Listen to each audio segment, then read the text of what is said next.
亲爱的灵魂家人，欢迎回来，我是宇宙为你指引的塔罗牌占卜师 Jessie。正缘就是我们命中注定的人，是我们灵魂的镜子，也许是前世的情人、伴侣、亲人，今生再一次的重逢。有的人呢会在很年轻的时候就遇见自己的正缘了，但有的人呢是要在经历一定的感情波折之后，在有一定的爱情技巧，在有一定的情感疗愈之后呢，才会走到自己的正缘前面。而正缘也并不总是很平顺的，它也会带来很多的成长、考验，以及帮助我们得到觉醒的。亲爱的，在灵性角度中呢，正缘是那个跟我们有命运牵引、跨越前世今生都在寻找你的人。在心理学角度里面，正缘是那个在你准备好去爱与被爱的时刻自然出现的情侣伴侣。而在现实生活之中，正缘不一定是那种很干柴烈火、轰轰烈烈的相遇，但是呢，却是那个让你愿意去放下防备，一起去面对生活，一起去脚踏实地、接地气、柴米油盐醋的普通人。所以今天呢，我想带你一起用塔罗牌来看看你的正缘是否已经在靠近你了。今生你又会迎接怎样的命中注定的爱呢？找回那个真正属于你的他。目前呢，桌面有3组塔罗牌组，每组牌卡都是完全不同的讯息。我们要从其中一组选择进行聆听。最左边是第1组，中间是第2组，最右边是第3组。当下我们要来做一个静心的冥想小仪式，集中我们的能量进行牌组的连接。所以亲爱的，请跟着我做，把我们的肩膀下沉，腰背挺直，大口吸气，大口吐气。如果可以的话，请闭上眼睛，把我们的专注度放在呼吸上。吸气，吐气，完全的放松。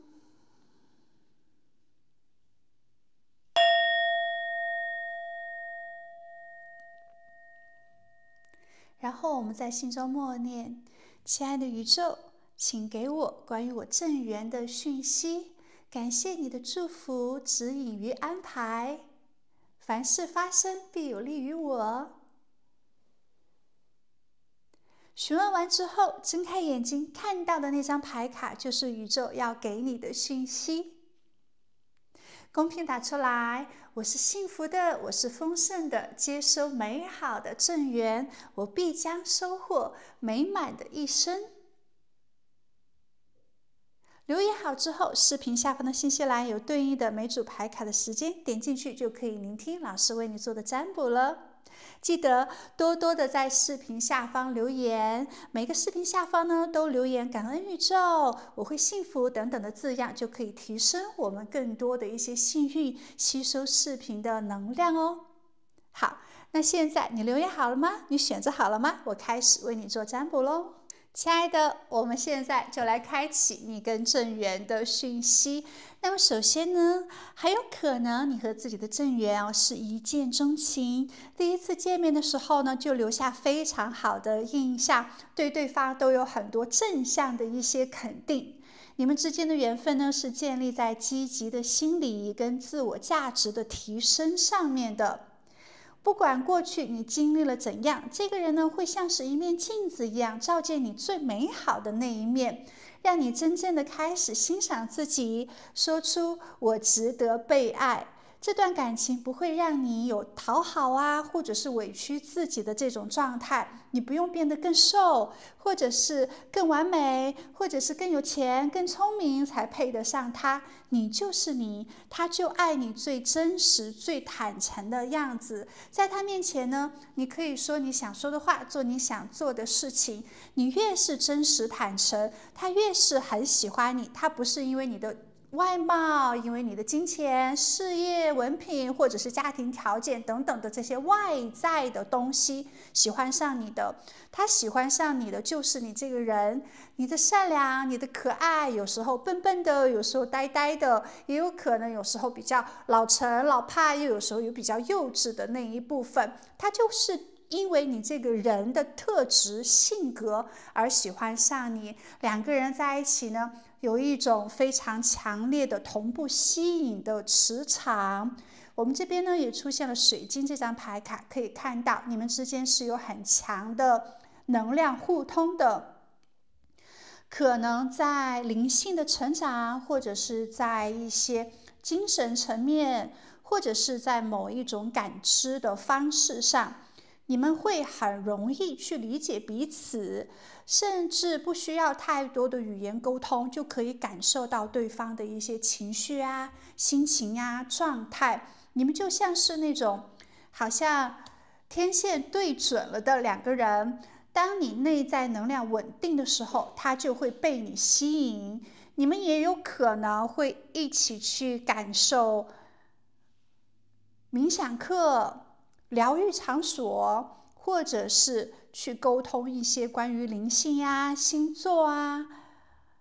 UFO 啊等等神秘学的这种状态。两个人呢是会有很多相同的一些话题的，是可以无话不谈，并且你们都很珍惜彼此。在一起之后呢，大家的关系是非常健康的，身心灵方面呢都会去修正对方身上一些不好的习惯啊，然后去向对方学习一些好的生活习惯啊。两个人呢都会很重视保养，很重视饮食，很重视自律，很重视这种精神上面、身体上面的感受，可能一起会去旅行，一起去运动，一起去吃一些更加健康的一些食物。如果现在举个例子，如果现在你可能不会做饭的话呢，对方他应该会做一些营养餐，让两个人的生活调整到最这种健康、自律、规矩的状态。如果说你现在睡觉呢是很晚睡的话，对方呢可能会带你早睡早起。所以两个好好生活在一起的人呢，走在一起，彼此去滋养，彼此提升，彼此变得更好。不是说那种互相拯救的关系就是说会因为这份恋情，大家更加的脚踏实地，大家会开始去注重更多的一些健康真实的生活方式，好好的去照顾彼此。而这种照顾彼此呢，是一种很自然的状态，没有去指责或者是批判对方的不对，就是自然而然的希望变得更加的好。并且呢，你们两个人不仅仅是像恋人，还会像朋友一样去建立共同的朋友圈，带自己的朋友去给对方认识，很容易去融入。那你也会去融入到对方的朋友圈里面，大家一起去玩，一起去做有趣的事情，一起去认识新的朋友，一起去参加朋友的聚会，也会像是很好的这种知己搭档一样。不是说谈恋爱之后各玩各的社交圈，而是真正的你们是一个组合体的能量。身边的人呢也会羡慕你们这种自然的、轻松又默契的相处方式，很好哦。另外呢，你们可能会有相同的音乐审美，音乐加速了你们的灵魂共鸣，音乐也可能是你们共通的一些语言。如果说你本身就是在做音乐工作的话呢，对方可能跟你是处在相同的一个事业。如果说你没有在做音乐方面的事情，你们可能会喜欢同一位歌手啊，或者是同一个乐团，你们也可能会爱听同一种音乐风格，或者是如果你会一些乐器的话，也许对方呢他也会乐器，或者是你们两个人在一起之后呢，会共同的去经常听演唱会啊，经常去玩音乐。总之呢，会有音乐上面的一些共鸣感，让你们在聊天的时候可能突然说出某一首歌名，会让你们对彼此有更多的一些认同，也可能大家在音乐方面有共同的一些共识。总的来讲呢，你们有相同的一些音乐审美，你们有相同的生活节奏，你们在精神方面呢，这种爱好也是比较相合的，会手牵手一起去社交，你们会更多的去陪伴，这也是非常棒的讯息。正是有这样的一个默契呢，才会让你觉得跟对方在一起有建立未来是非常幸福美满的一种状态。好，继续来看宇宙给到你其他的一些讯息。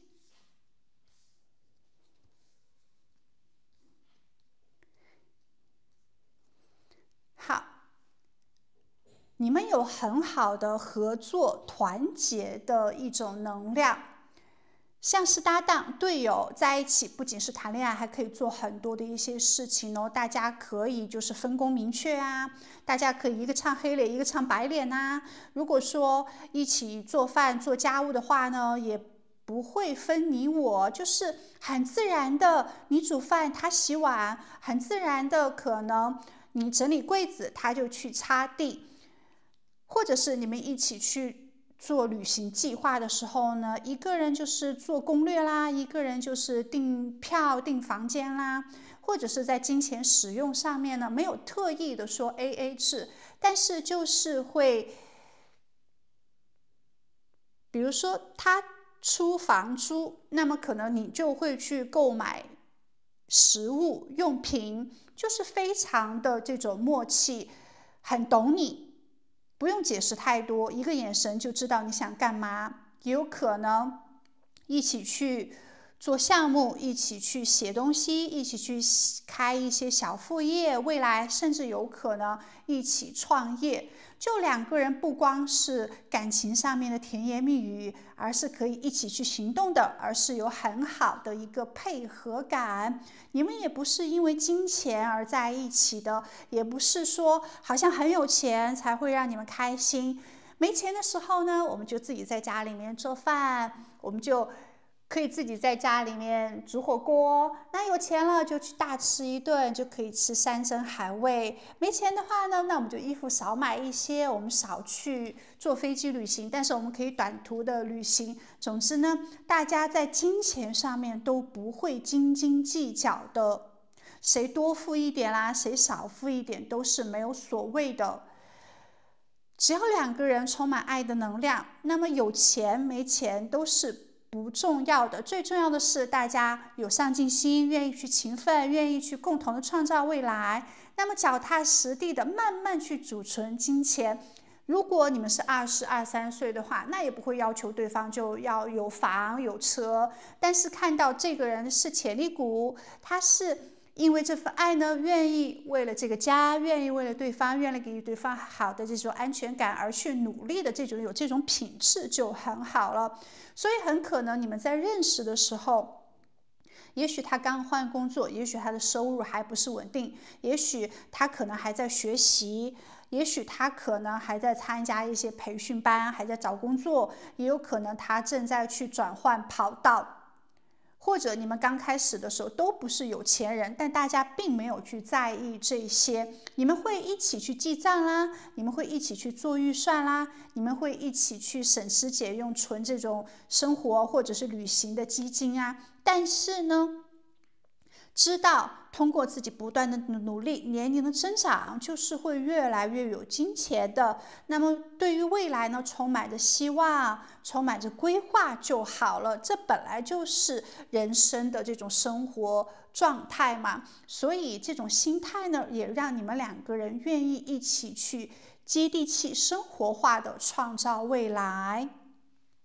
没有太多的一些指责，就是齐心协力去创造更多的美好幸福感。人生呢，感情呢，也不会总是轻轻松松的，你们之间也会有很多现实的一些考验。但是出现挑战考验的时候，两个人没有任何的逃避，没有任何的抱怨，而是愿意互相的去扶持，互相的去帮助，互相的去依靠。其实这份情感也有蛮多的一些现实的考量的，并不是随时充满着浪漫的泡泡，充满着幻想，真的是比较现实主义的。没有什么事情是完美的，感情里面也可能会有压力，但是两个人呢都有比较强的责任感，会给到最深情的陪伴，不会是因为一时的困难就各自的散掉。真的就是你的事情就是我的事情，我的事情就是你的事情，任何事情两个人一起去想办法，一起去扛，一起去解决。在一起之后呢，也会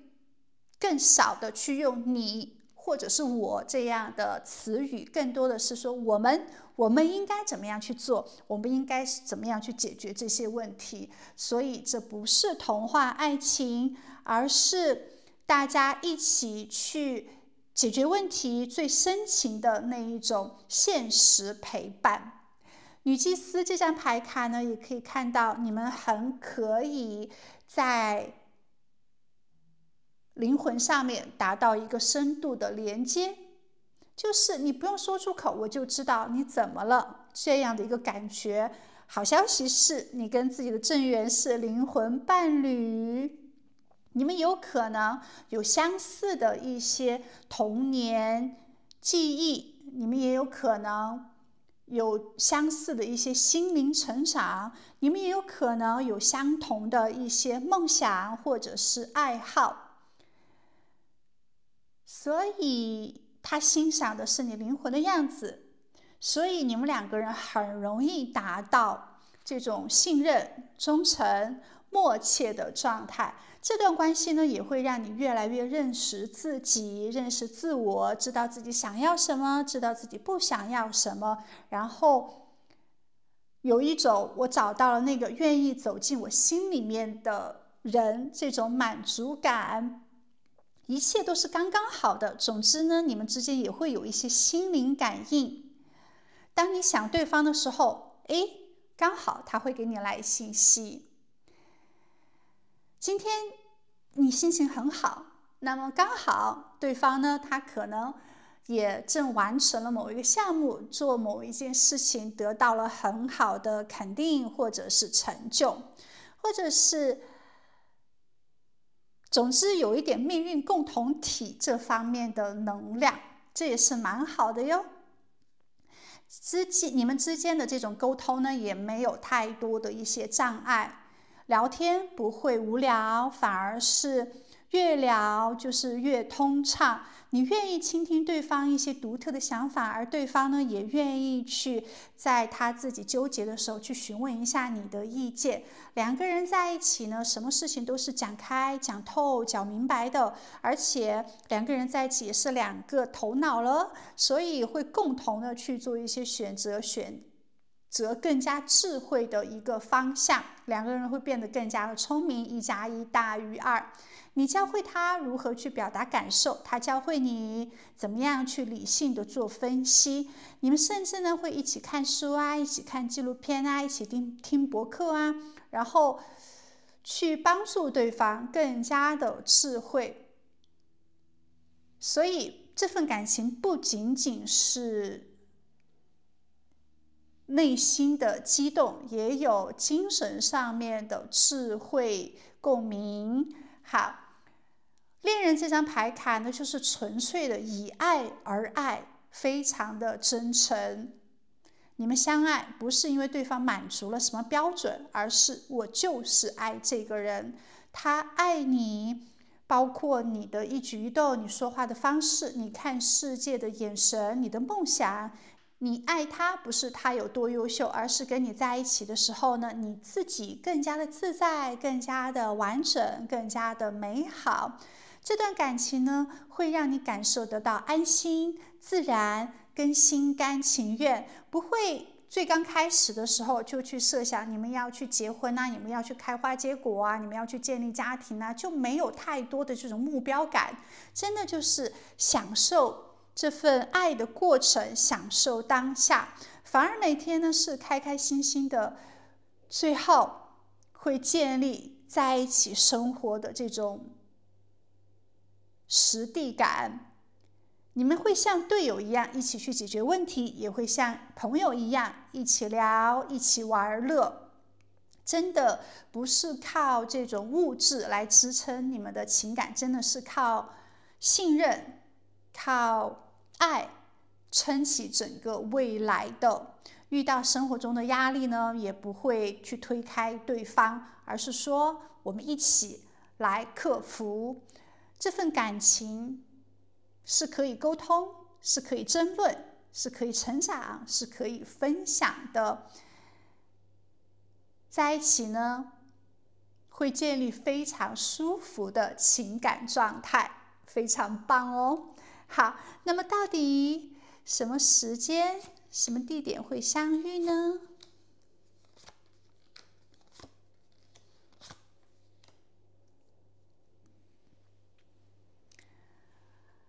可能你正在认真做事，正在忙生活的时候，也可能是你很专注自己的学习技能的提升，闯荡自己的事业的时候，它不会在你很无聊或者是不努力、不奋斗的时刻出现，而是可能在你拼事业啊、学东西啊、每天很规律的生活、脚踏实地去提升自己生活质量的时候。所以是你充满上进心跟斗志的时刻，你的正缘会出现。对于有的宝宝来说呢，很可能是在8年之内它会出现。也许你现在还非常的年轻，对于有的宝宝来说，10个月之内它就会出现了。当你感觉生活里面有点压力、有点疲倦、有点重担的时候，也可能是在自己工作学习非常繁忙的阶段。虽然可能对方出现不是在自己很放松的阶段，但是你的情绪、你的心境是很平衡的。你不会执着去建立恋情、找对象，对生活呢没有太多的一些焦虑，你的情绪非常的稳定，生活也很有节奏。当下呢，你会知道先苦后甜，你会知道通过当下不断的去奋斗，不断的去完成自己的事业项目，是为了让生活的质量不断的提升。所以说自己的内心还是充满很积极的能量，没有那种消极的能量。有可能它出现的时候呢，也是你在做一些断舍离的时刻，少一些复杂的社交，少刷一些朋友圈、手机、网络，可能也在感情里面呢，不想去玩任何的爱情游戏。在你不再觉得有人陪就是幸福的那种状态之下，你反而更多的心思去关注自己，建立更多的成功，建立更多的名声，建立更多的财富的时刻，对方就会出现哦。所以是在一个你的情绪非常的干净，心境呢、心态呢也很平和，思想是很灵性的那个阶段，对方出现。所以是在自己的生活开始进入正轨、稳定而繁忙的时候，情绪上面呢没有混乱，没有执着，你正在为自己的生活打拼，为自己的梦想努力，虽然有点累，但是也不会放弃，很积极的状态之下，对方出现的最快呢就是10个月之内哦，最慢的话，可能有的宝宝还需要更多的一些人生经历，更多的情感经历，或者是生活的考验之后，你的正缘才会出现。所以认真生活，保持节奏，允许压力，它就会来到你的身边。很可能是在特别热闹啊、光明啊、有人群啊，或者是有掌声、有成就感的时刻，对方出现的，应该不是在网络上，是在现实生活里面。环境呢，很有可能是在白天有阳光灿烂的时刻。我们这边呢，首先出现了太阳这张牌卡哦，也许是在旅行，是在公园，是在海边，是在露营，也有可能是在自己去参加一些聚会、好玩的、轻松感的这种场合活动的时候遇到对方的。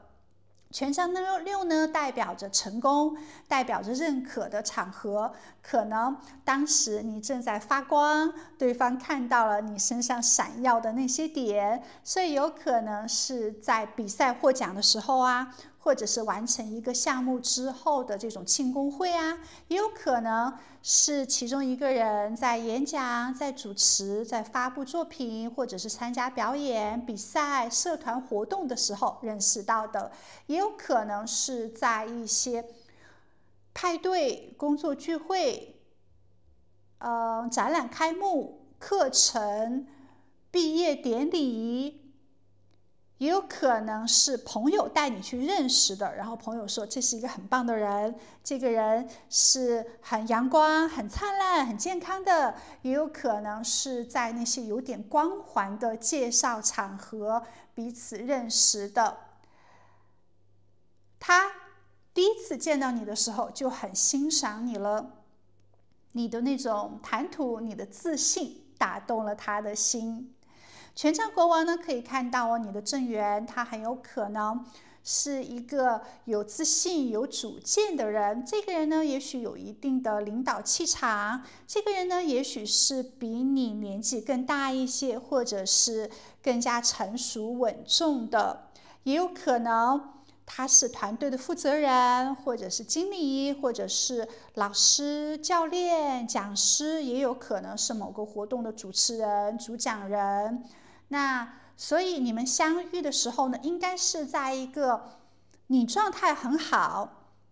而且也在很有表现力的场合，都是在你们发光发亮、很自在、很优秀的时候相遇的。他一开始就注意到你了，因为你的气场呢，深深地吸引着他。所以当你在做自己热爱的事情的时候呢，你阳光灿烂的时候，他就看到你了。那到底这个正缘是怎样的人呢？我们来看一下他的外貌，他的性格。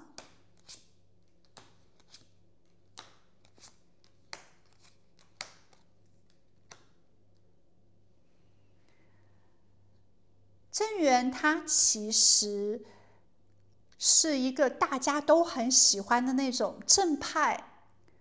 好人的长相，看着呢也是很给人靠谱、安全感的。他的长相绝对不是那种特别精致的帅或者是美，但是是属于那种父母长辈都会觉得这个人长得很正，形象很好，然后很不错的这种类型。所以他的这种外貌呢，就是很干净的、很清爽的，很有教养，像是读过很多书、见过世面的样子。五官非常的端正，气质呢也很沉稳、很得体，也非常的有礼貌。打扮简洁大方，不是一个戴特别多的首饰啊、夸张啊、叛逆啊那种情况，不会染发啦，没有什么纹身啦，也不是追逐潮流啦。更多的衣服呢，可能是比较实用型，看着是注重质量的，看着会让人觉得很踏实，没有那种网红的滤镜，就是那种会想要跟他过日子的人。眼神呢也是很专注、很积极，整个人看着就是比较外向，然后嘴角呢微微带一些微笑，不抢风头。刚认识的时候也许有一定的距离感，不是那种特别油腻的人，但是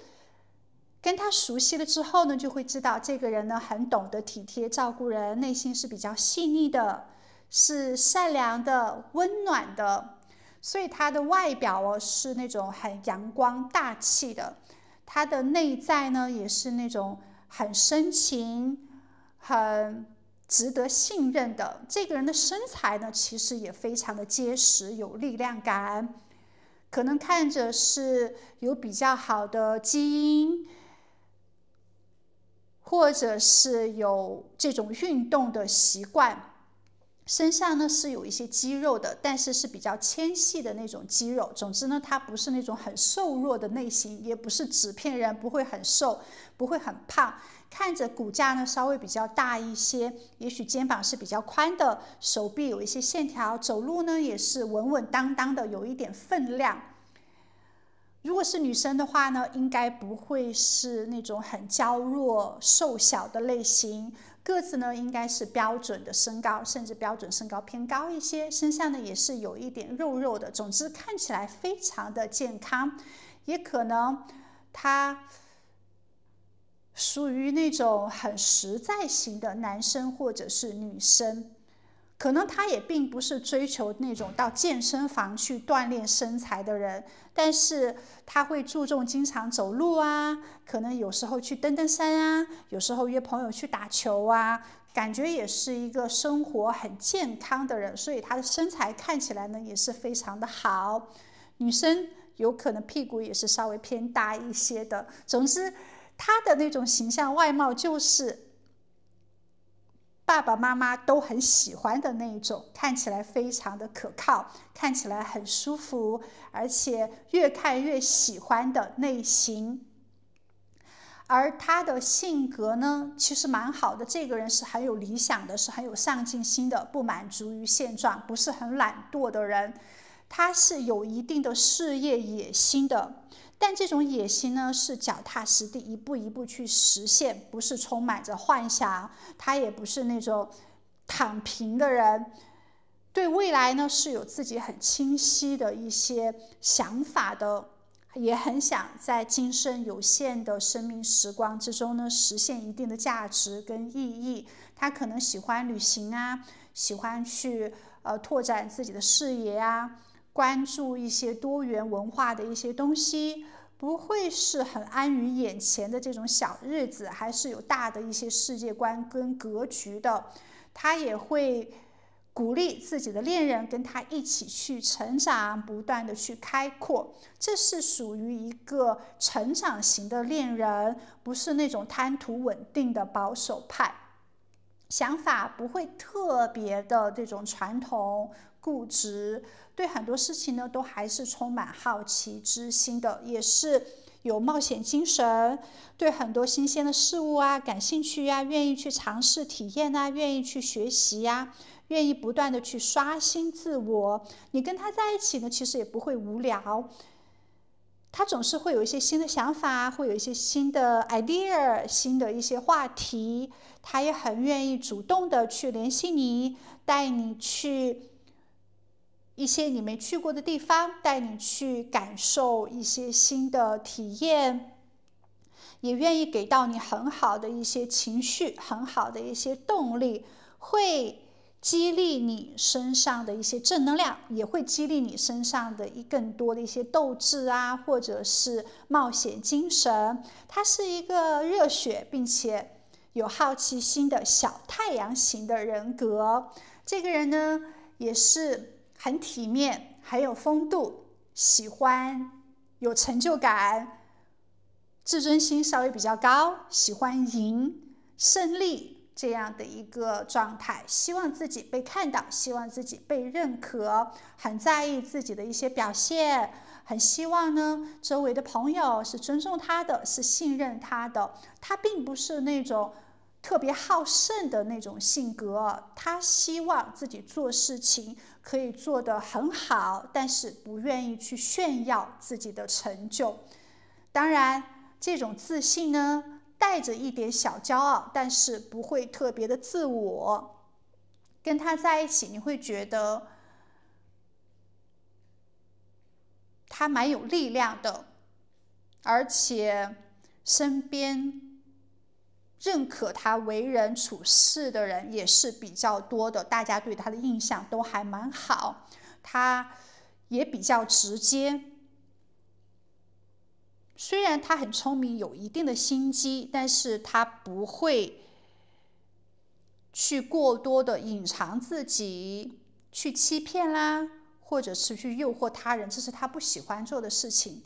他更多的是希望坦坦荡荡。当然，遇见小人的话呢，他也知道如何去跟小人竞争的，但大多数时候他都不会优柔寡断啊，他都是一个很果敢，是一个不喜欢绕弯子，喜欢讲话直来直去，做事情注重高效率的人。这个人其实很擅长分析判断的，思维其实是比较清晰的。只是有时候呢，可能没有太多的一些耐心。当他想说的话、做的事情，他就会主动的去做，不会有太多的一些谋略去计算、去思考，因为他知道，如果他不抓紧时间去做的话呢，可能越想越复杂，之后就会失去一些机会，错过一些缘分。这个人其实蛮有力量的，而且他也懂得去做自我的调整、自我的疗愈。有时候你讲出他身上的一些毛病，可能当下他是不承认的，但是呢，之后他就会去思考，然后去做一定的改正跟修正，所以是一个可以不断的去进步，不断的去反省，不断的去改正的人。在情绪上面呢，他不是一个起伏特别大的，很多的时候还是比较理智，还是蛮冷静的，懂得一定的情绪管理，所以在心智上面是比较成熟，是比较稳重的。总之呢，你的正缘，他的那种性格还是比较踏实稳重，给到你安心感的，但又会给到你趣味跟兴奋。他不是一个完美的人，但是他愿意去真诚的努力成长，你也会跟他呢一起去前进，而不仅仅是互相的或者是过多的这种依赖。两个人都是可以平等互助的去照顾对方的，他也会让你变得更好，他也会因为你呢而变得更加的柔软，所以你会跟他在一起玩得特别的开心，也会有很强的安全感。所以亲爱的，如果你接受这个正缘的话呢，记得在视频下方留言，感恩宇宙，接收幸福。好，最后祝福你在地球玩得愉快。那我们今天的占卜就到这里，我们下一期再见，拜拜。亲爱的，我们来接受宇宙给到你正桃花的讯息。那么首先呢，你的正桃花和你都是来自于宇宙之中的星际种子。我们有一部分的人类呢是地球本来的生命体，但有一部分的人类呢是来自于其他的星球。到地球来修行之后呢，有可能就会去到其他的星球，感受其他的生命体修行。无论如何，星际种子就是一种像种子一样被播种在地球上，目的呢是为了帮助人类觉醒、疗愈、进化、提升地球频率的人。那你跟对方呢，你们有很多相似的一些地方，你们是来自宇宙之中其他高等文明的星球。有时候在地球上会感觉好像自己不属于这里，或者是有时候呢比较容易身体上面出现一些过敏的反应，也有可能小时候就相信自己来自于星星，或者是很容易察觉到别人的情绪，吸收别人的能量，也很可能对战争啊，对那种破坏性的这种新闻、恐怖的影片特别的敏感，也很可能在非常年轻的时候就对生命的意义、对灵魂、对灵性的成长话题格外的一些执着，甚至有时候在梦里面会梦见飞船啊、星球啊，甚至有可能被召唤。无论如何，你跟对方呢都有比较强的一种灵魂身份认同感，或可能会在今生感受到觉醒，感受到更多的一些使命。另外呢，也代表着你跟自己的正缘，你们之间很容易达到某一种默契，你们是命定的相遇，可能你们有很强烈深刻的灵魂约定，在今生或者是前世或者是未来，你们都会有很多事的相遇，很多事共同的一些修行，一起来去激发对方的天赋啊，或者是激发对方更多的一些使命感。除此之外呢，你们之间的缘分跟时机也是紧密相关的，就像是星辰的运行有周期一样，你们的关系也必须等待正确的天时地利人和才会进入到连接，这是需要一定的耐心的，因为特别是在大家即将觉醒的那个时间段，就会相遇到彼此，或者是在满月、新月，也可能是你感觉特别孤独、特别想念某个未出现的人，也可能是在你的生活状态里面，你觉得一切都非常的好，不需要任何的人进入到你的生活之中。当你觉得一切都顺风顺水的时候，那么也代表着要在能量上面进行转变的时刻了，你已经准备好要去觉醒了，所以很可能在那个时间段呢，你的正缘就会出现。总之，它出现的方式、状态都会非常的奇妙哦。另外，我们也出现了芳香疗愈这张牌卡，可以看到你跟自己的正缘的缘分呢，也是有很强烈的温和影响的，你们之间的关系并不是那种很轰轰烈烈抓马化的那种爱情哦，但是就像是一种香气一样，慢慢渗透到你的生活里面，影响你身心灵的存在。你们之间呢，可能是因为彼此的生活气息吸引的，也很可能是因为对方身上的味道所吸引的。当你开始疗愈自己，照顾自己的情绪跟身体，然后让自己的生活有更多仪式感的时候，那就在这个状态之下，你们就会互相的接近。你们两个人可能都很偏爱那种安静有质感的生活方式，你们有可能喜欢植物，喜欢烹饪，喜欢按摩，喜欢瑜伽。那这些习惯呢，可能是你们的共同点，也可能成为你们互相更多认知喜欢的一种契机。总的来讲呢，他会喜欢你身上的味道，他会喜欢你的生活方式，而你的状态让他有一种熟悉感，甚至是那种安心的感觉，让他想要跟你生活在一起。另外呢，我们这边也出现了净化能量场的牌卡，你跟他之间的缘分很可能会共同的去做一些净化。在一起之后，两个人会去做更多的断舍离。这种断舍离呢，也许是跟旧的人、不适合、不再给你带来价值意义的人去断开，也可能是因为对方你会放下某一些执念，或者是你会开始更多照顾自己的身体，去排毒，也可能养成更好的一些生活习惯，也可能会去做搬家，会去转换自己的职位。总之呢，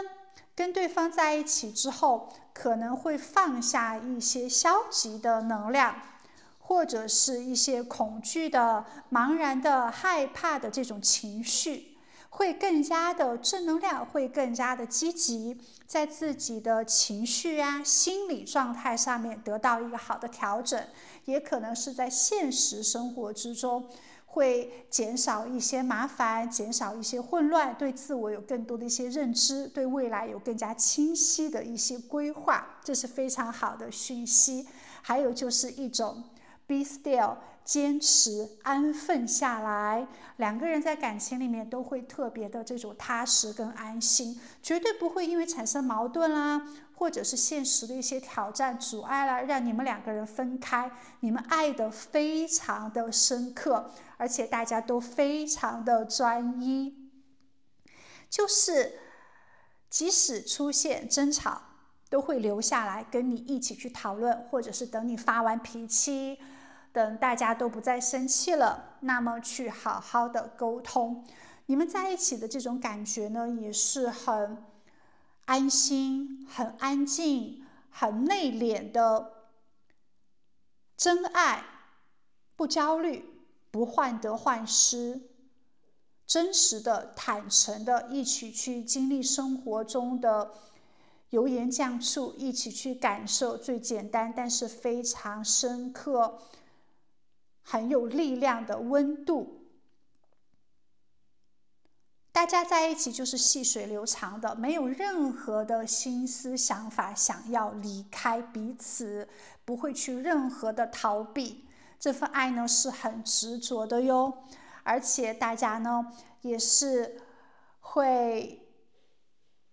非常实际的去建立你们之间的情感，不是在那边幻想啊，要求罗曼蒂克，要求充满着这种理想，而真正的就是那种脚踏实地一起去构建生活，一起动手去完成事情的伴侣。你们之间呢有一种共同创造未来的感觉，不是说他来帮你哦，真的是两个人并肩前行，一起去打造理想的生活，理想的未来，非常的接地气。在一起之后呢，会让彼此变得更加的有创造力，更加的有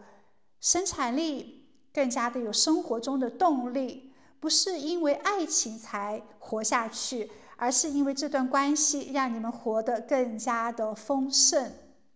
从另外一方面呢，也有可能你们的缘分呢，是因为一些动手的活动而认识的，而靠近的，比如说手作啦、烹饪啦、艺术啊、按摩啊、园艺啊，或者是关于手工疗愈相关的一些课程或者是工作。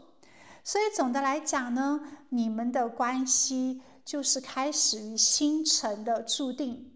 你们在某个遥远的时空就已经做过约定了，是有比较强的灵魂指引的。大家会给到对方很多好的一些情绪价值、情绪疗愈，你们是会有相同的一些节奏的，你们会帮助彼此去做一些能量上面的进化，能量上面的提升。这一段缘分呢，可能不仅仅是灵魂的召唤，更多的也是一种现实共创的缘分。不要着急，该来的时候它自然就会来到你身边的，会有比较强的宿命感。好，那我们继续来接受宇宙给到你的其他的讯息。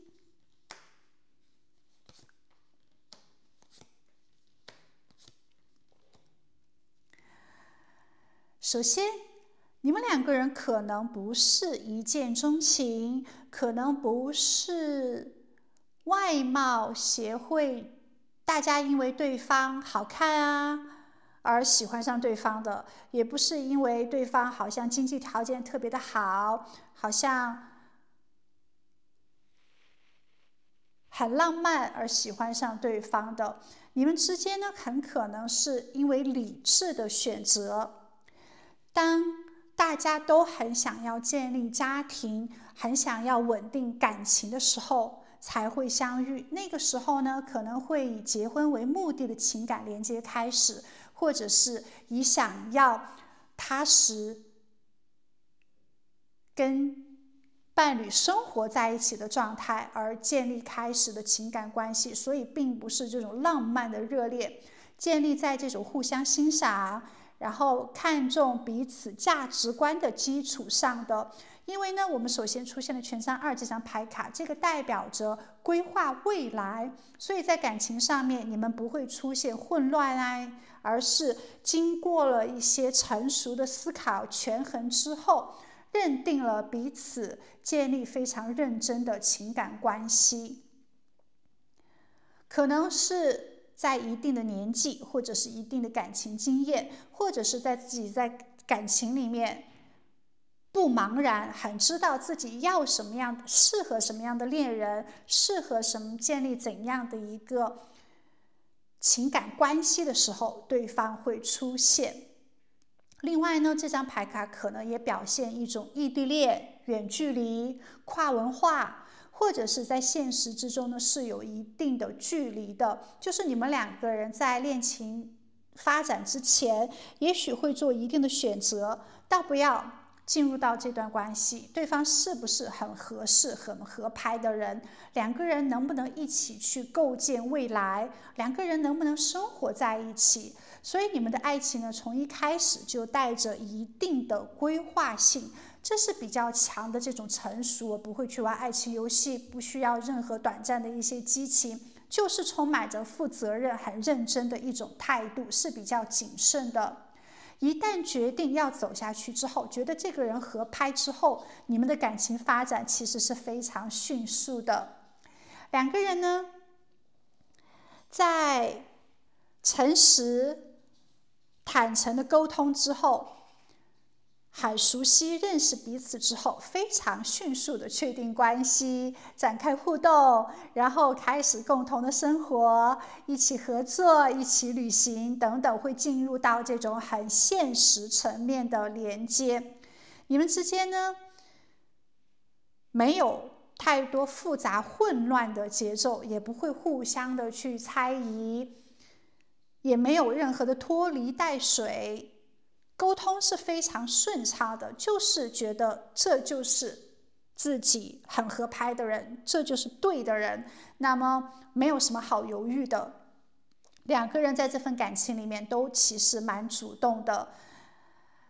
大家呢也没有太多的一些压力啊，或者是退缩，会直接讨论怎么看待婚姻，怎么看待同居生活。那你喜欢孩子吗？你的原生家庭是怎样的？你对爱是怎样的一个想法感受？两个人呢，其实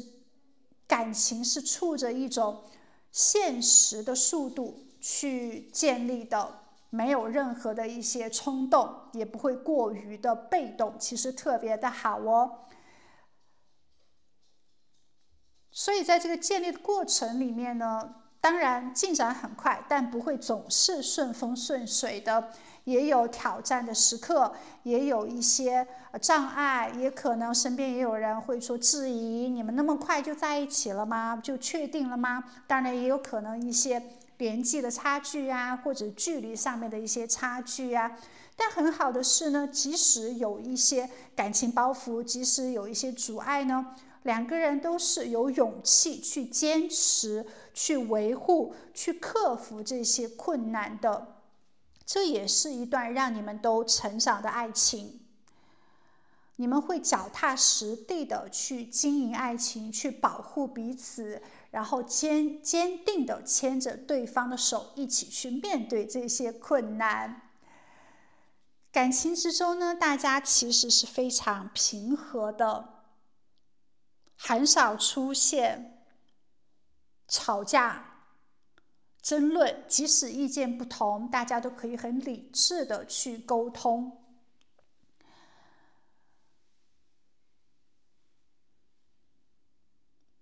感觉可以给到对方很好的情绪价值，你们也会给到对方一些帮助、一些力量。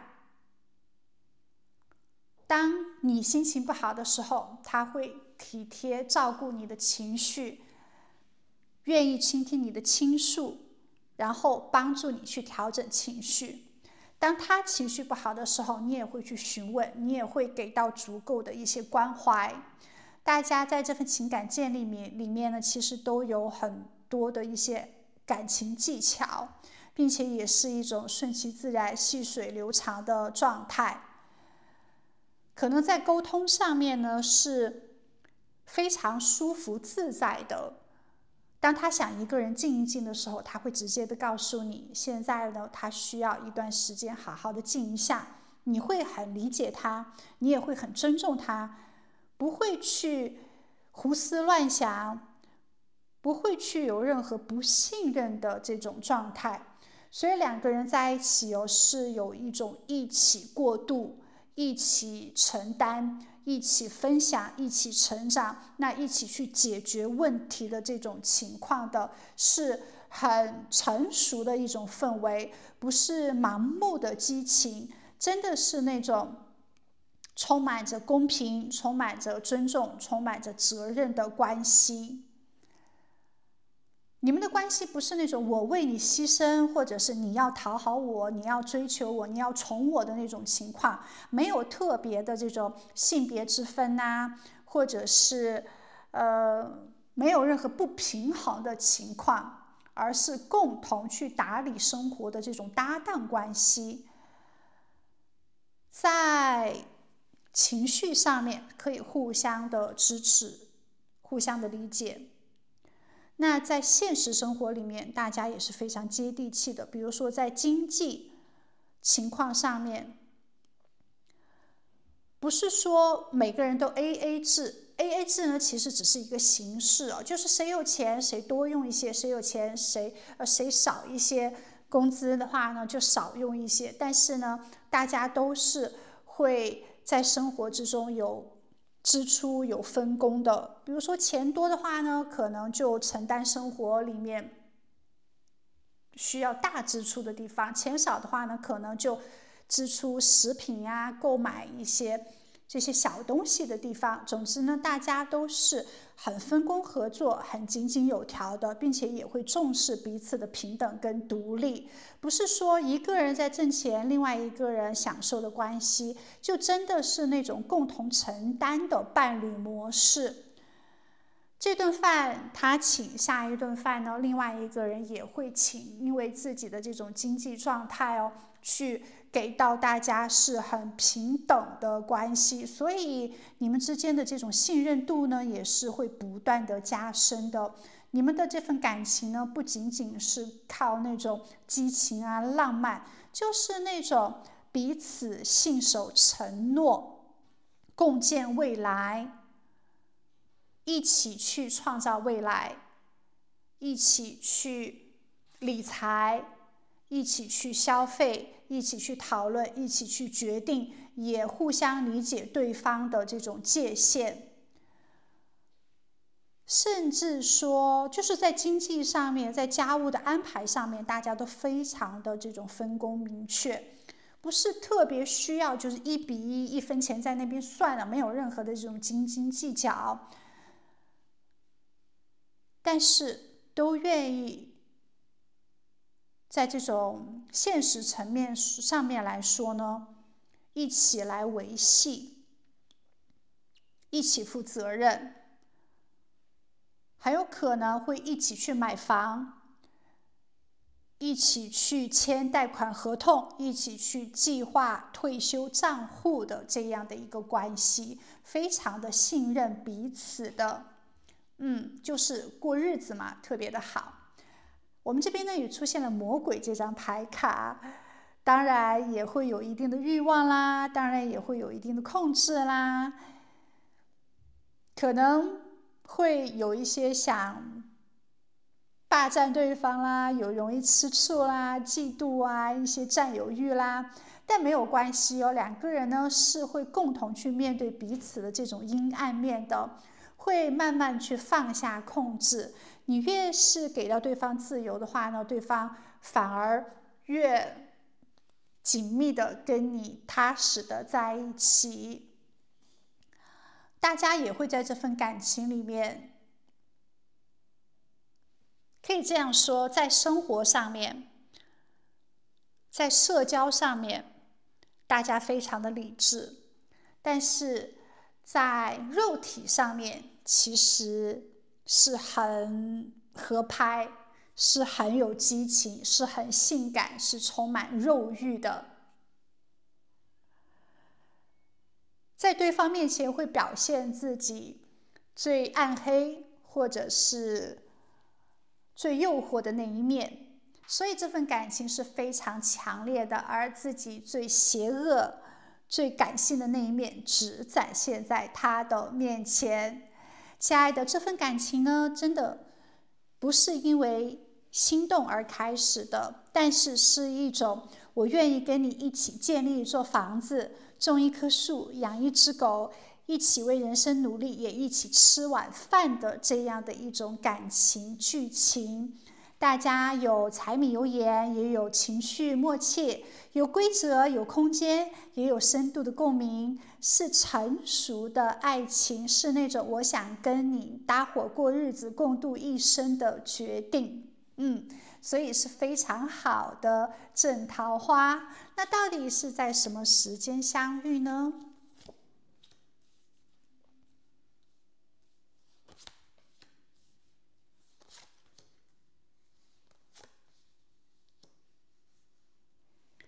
我的稍等。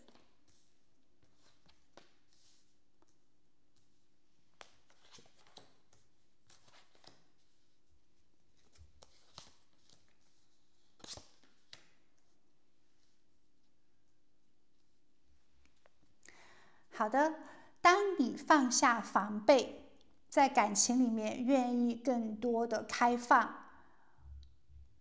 给别人一个机会，也是给自己一个机会的时候，在感情里面你愿意去有更多的大胆，更多的尝试，更多的体验，不会因为过去的一些情感伤痛而推开未来的时刻。当你准备好，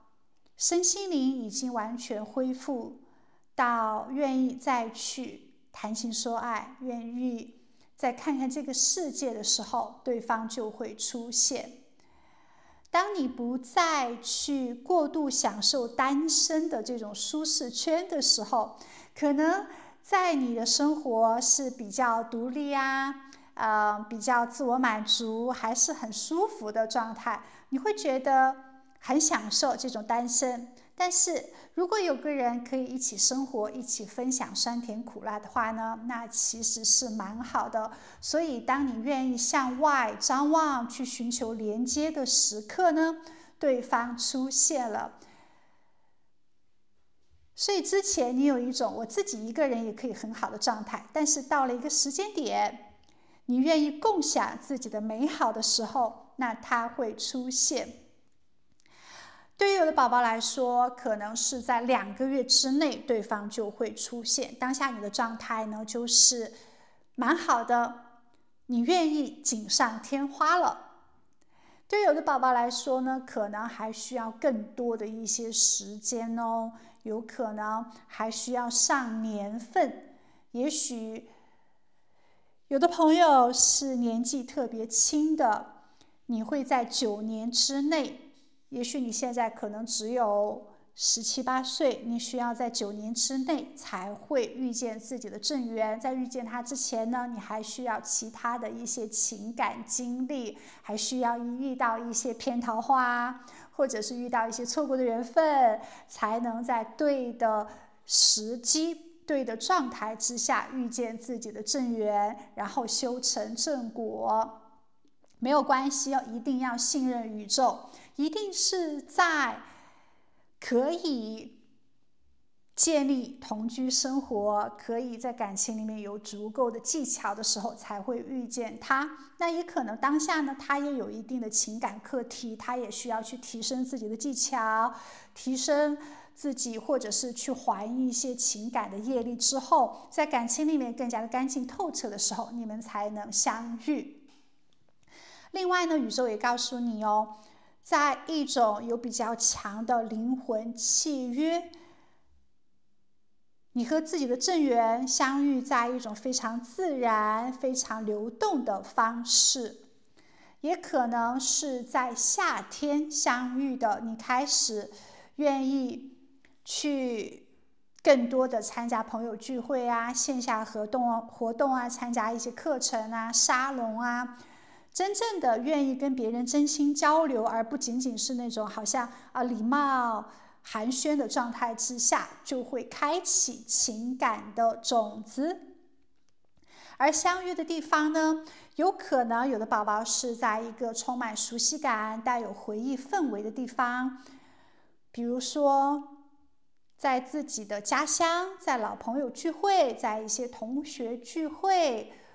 或者是在自己经常过去的一些咖啡馆、图书馆、二手集市、古着店的时候遇见的，也有可能是在一些有儿童、有亲子场合的时候，比如说陪朋友带孩子出门也算哦。所以可能是在你过去经常去的地方，也可能是在一些比较怀旧或者是有小孩子的地方。另外呢，我们这边出现了宝剑女王，有可能是在一些有理性、有知识、交流氛围的场合，比如说公开课啦、讲座啦、培训班啦，或者是一些比赛啦，或者是在有理性、深度对话的活动，比如说读书会、语言课程、学习外语、兴趣工作坊，培养一些兴趣爱好，也有可能是在网络上面的一些社群，或者是网络媒体，因为一些语言表达而建立的连接。你们相遇的这种契机呢，可能也是因为思想上面的一些吸引或者是共鸣，通过这种谈话，慢慢的被对方的思维所吸引的，有可能不是一见钟情。我们这边呢还出现力量这张牌卡，有的宝宝呢可能是在一些有控制、有力量的地方遇见彼此的，也许是健身房，也许是在一些运动场合，也许是在一些冥想疗愈的空间，或者是瑜伽室，或者是运动的这种地方，甚至有可能是有动物的地方，也可能是有表演的一些地方，比如说马戏团、动物园，或者是篮球场。所以最快的呢，是在未来2个月之内就会遇见自己的正缘。慢的话呢，可能就是你要主动走出自己的舒适圈，重新真正的愿意去连接别人的时刻，准备好迎接爱的开放，而不是等待别人来爱你的那个时间段。然后在一些熟悉、温馨、人情味很浓厚的地方，也有可能是在一些表达理性对话的空间，或者是在这种身心修养、柔和、有能量、有动力、有健康、有征服的一些地方。所以，亲爱的，无论如何，你需要打开自己，让生命流动，自然它就会走进来，在对的时间它就会进入的。那它到底是怎样的一个外貌长相，怎样的一些性格品质呢？到底正缘是怎样的人呢？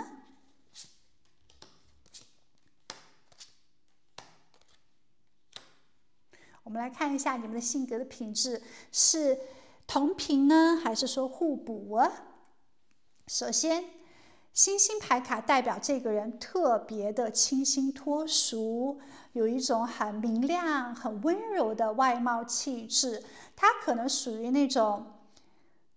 皮肤是比较干净透亮的，然后给人一种很清透、很素净，没有化浓妆、没有夸张打扮、不油腻的感觉。五官呢是不张扬的，但是协调柔和。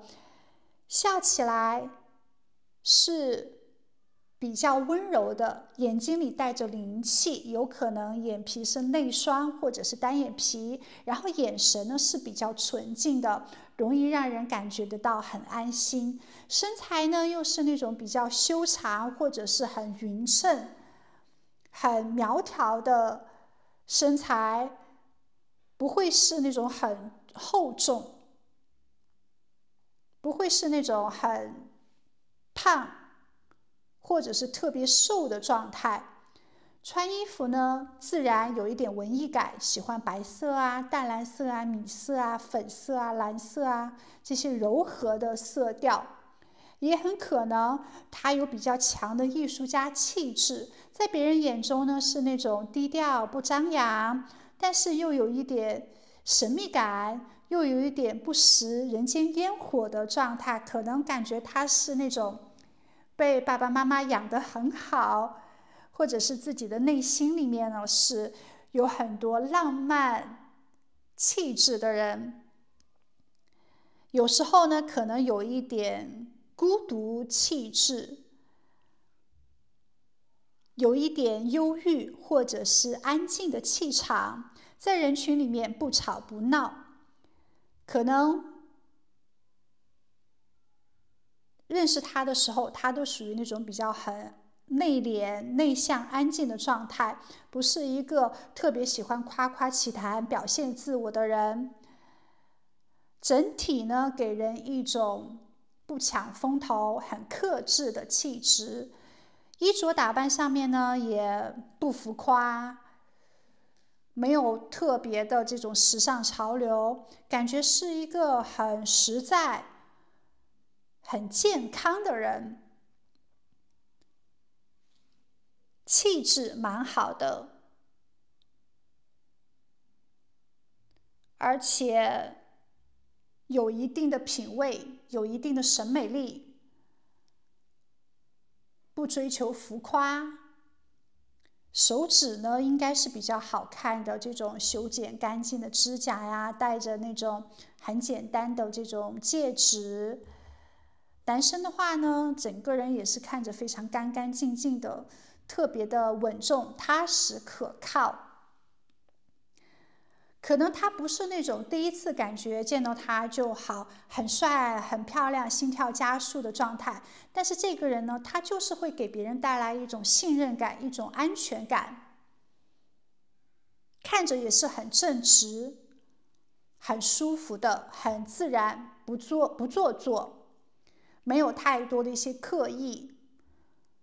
各方面呢都比较平衡，也属于很耐看的类型。所以也是非常不错哦。然后他的星座呢，很有可能是金牛座、处女座、天秤座、水瓶座，或者是双子座，或者是他的太阳、月亮、上升星座是在双子座、水瓶座、天秤座、处女座、金牛座。这个人感觉是很成熟、很稳重的，很懂得理财，很有事业心，很有责任感，慢热的性格，在感情里面宁缺毋滥，不会随便的去开启关系，也保持一定的距离感，非常的有原则。有时候呢比较黑白分明，喜欢的人呢就会很主动，不喜欢的人就可能非常的冷漠。而且他很注重生活的质量，也希望获得成功的事业，有野心，也希望获得足够的金钱，可以去享受美好的一些事物。对待自己的恋人呢，还是比较挑剔的，因为他是一个注重质量而不是数量的人。在感情里面，他也是希望可以长期的经营。他不轻易的去许诺关系，但是一旦确定关系之后，就会慢慢的付出，让你可以感受到他的专一，他的照顾，他对你呢是大方慷慨的。在金钱使用上面，他越是在意的人，他越大方，而且在感情上面，他绝对不是一个很懂得甜言蜜语、很会调情的人，可能不善言辞，但是他是用实际的行动来表达自己对你的爱，比如说记得你的喜好啊，记得你的生日啊，记得你们在一起的认识的日子啊，然后去购买礼物给你，想带你去吃好的，想让你用好的，帮助你去打理生活，然后默默的去给到你足够的一些支持，给到你好的一些价值。可能他不会懂得给到你的很多的情绪价值，但是在现实生活里面，他会把你的生活安排得很好，给到你足够的金钱价值。另外呢，他也是一个追求完美主义的人，喜欢规划未来，喜欢把任何事情都做得更好，对自己有比较高的一个要求，而且他注重细节，学习能力也是蛮强的，对新鲜的事物呢都保持一定的兴趣，做事情也非常的投入。他不会玩恋爱游戏，会认真的去观察对方是否是可以适合进入到长远关系的人，所以他非常的实际，他也很有头脑，很有逻辑思考的能力，不喜欢冲突，不喜欢矛盾，更渴望和平、理智，正视任何的问题，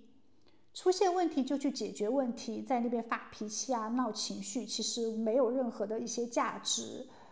所以他会注重在比较重要的点上面。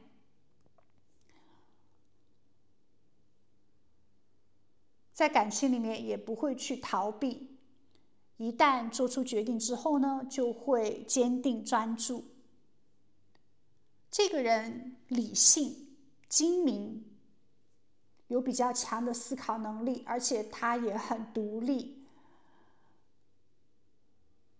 没有太强的依赖之心，不需要别人去帮助他。他是不容易被情绪去影响自我的判断的，看人看事都很精明清晰，重视自由，重视个人空间，有时候说话呢是比较直接的，不喜欢去拐弯抹角，浪费太多的时间精力哦，就有什么就去说什么，哪里做的不对就去修正改正就好了。其实是一个非常理想的生活伴侣，他可能是很好的老婆、老公那样的一个性格，但可能不是很好的情人那样的一个性格状态。表面呢，实际上他是比较冷静的，他不会把自己的情绪都表露出来。在进入到情感关系里面，他就会很清楚的知道自己要什么，很清楚的知道要跟对方创建怎样的共同未来，然后他就会认真的承担这一份责任，努力的去实现，给对方安心，给这份感情幸福完美。这个人愿意跟自己的恋人一起去成长，他可能感兴趣，或者是他本身在做的职业呢是金融方面的、教育方面的，或者是传播、设计、管理、科技、写作，或者是自己在创业创作，在挣钱方面他其实蛮有头脑、蛮有能力的，而且他的专业度也是比较高。所以亲爱的，你的正缘呢，他可能不是那种万人迷，可能不是你梦中情人的那种标准的模板哦，但是他是那个可以跟你坐下来认真规划人生的人。在现实生活之中呢，他可能并不是很多情的，但是他非常的深情，在感情里面他不张扬，但很真实，很有重量。这是一个可以过日子的恋人，也是可以过一生的爱情，所以你选择了他呢，就像你选择了一个共建未来的合伙人一样，既是爱人，也是队友。你们两个人在现实生活中呢，是非常理性的去拥抱彼此的温柔的。你们会很坚定的选择一直走下去，共建未来，所以也是非常棒的正桃花，非常棒的正缘哦。所以亲爱的，请相信宇宙，当下呢，你就好好的享受你的生活，该它出现的时候，它自然就会出现。视频下方留言，感恩宇宙，接收美好的幸福，接收美好的正缘的讯息，让我们的爱情更加的快速来到你的身边吧，显化我们这一份美好的幸福。最后祝福你在地球玩得愉快，那我们下一期再见，拜拜。亲爱的，我们来接受宇宙给到你正缘的讯息。那么首先可以看到你们之间的缘分呢，其实是来自于前世。可能在潜意识里面，你早已经熟悉了对方，也有可能在相遇之前就已经在梦里面梦到过这个人，或者是有所预兆。在相识的时候呢，会感觉这个人陌生又熟悉。相遇之后，你们两个人可能会做很多相同的梦，或者是在梦里面经常梦到对方。也可能在梦里面继续你们白天没有说完的一些话语。总的来讲呢，你们是心有灵犀的搭档，经常会感应到彼此的一些情绪，彼此的一个思念。有时候你们甚至不需要任何的语言，一个眼神，一个梦境，一个瞬间，就像是灵魂的某一部分被唤醒一样，很容易去懂对方，很容易去了解、理解对方的一些情绪，对方的一些感知。好，我们继续来一部分一部分来为你做占卜。那么你们两个人很喜欢肌肤之亲，喜欢牵对方的手，喜欢跟对方拥抱，喜欢跟对方亲吻。两个人是有非常强烈的身体吸引力的，并不是那种肤浅的欲望，而是情感跟肉体之间，精神跟欲望之间都是有很深的连接的，充满着这种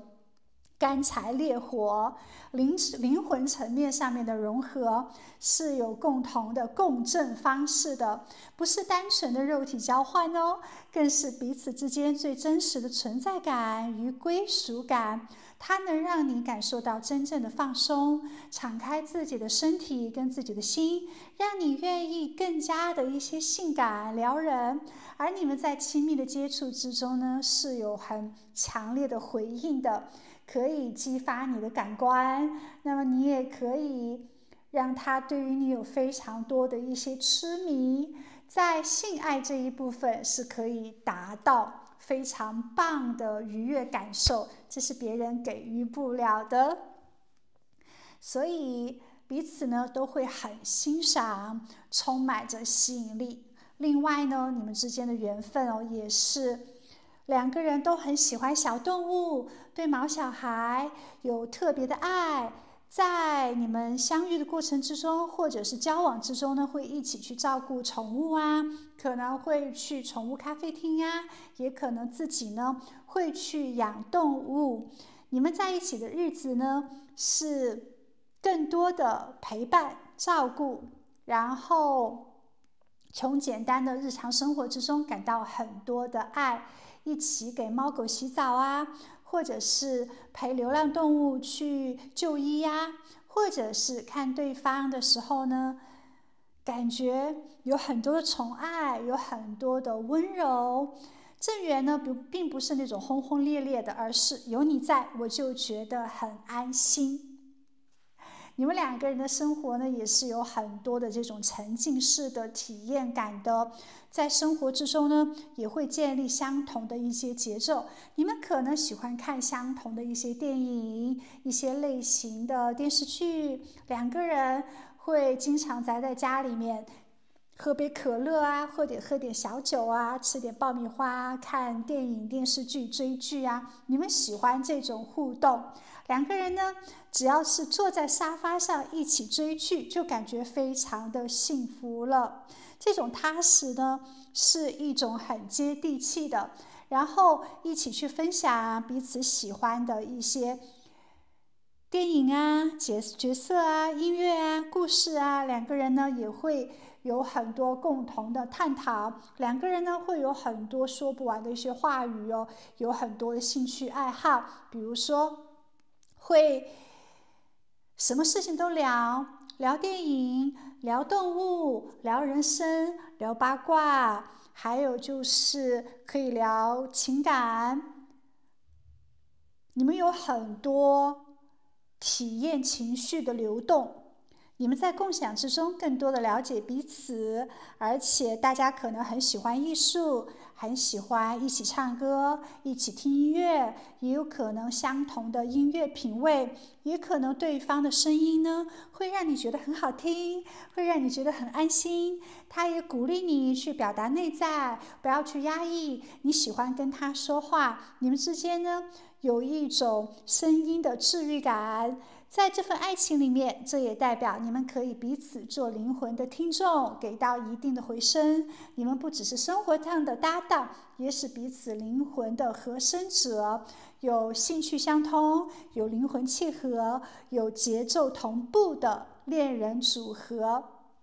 你们不是单纯的适合在一起，而是真的喜欢在一起的感觉，像是遇到了那个可以一起疯、一起聊、一起玩，也可以一起安安静静的人。你们在一起呢，就是自然而然的可以找到共同喜欢的活动，你们之间充满着兴趣，两小无猜，没有压力。你们也可能喜欢同一种旅行方式，你们也可能喜欢桌游啦、手作啦、摄影啦、宠物啦、健身啦，哪怕只是两个人在家里面待着，也是可以玩得很开心，不会觉得无聊的。所以这种关系呢，是会给到彼此最多的松弛感，也是最喜悦、最快乐的部分。你们的互动是没有负担的，就像朋友，也像恋人。你们之间的这种思想同频，